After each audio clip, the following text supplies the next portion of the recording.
ભાજપના સદસ્યતાના અભિયાનને લઈને હાલ અનેક કૌભાંડ સામે આવ્યા છે ત્યારે કોંગ્રેસ પ્રવક્તા હેમાંગ રાવલે કહ્યું કે ભાજપે સદસ્ય બનાવવા માટે રોજગારીનું નવું મોડેલ ઊભું કર્યું છે। હેમાંગ રાવલે કહ્યું કે ભાજપના નેતાઓ પૈસા આપીને સદસ્યતા અભિયાનના નામે રોજગારી આપી રહ્યા છે। કોંગ્રેસે આક્ષેપ કર્યા છે કે ભાજપના નેતાઓ સદસ્યતા અભિયાનના નામે ગુજરાતના લોકો સાથે છેતરપિંડી કરી રહ્યા છે।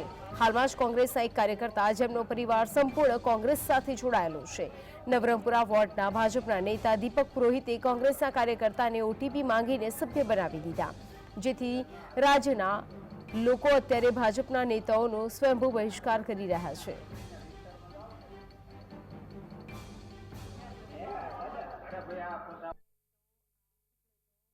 અને 500 રૂપિયા લઈ જાઓ ભાજપના સભ્યો બનાવો। ભાવનગરની અંદર આવું એક રોજગારીનું મોડેલ થયું।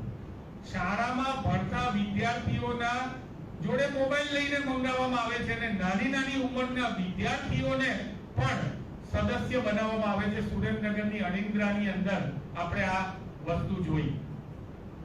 દર્દીઓ જે છે બચારા ઇન્જેક્શન લેવા જાય, એમને કહે છે કે તો જ ઇન્જેક્શન મળશે જો તમે ભાજપના સભ્ય બનો, અને ઓટીપી લઈ લેવામાં આવે છે।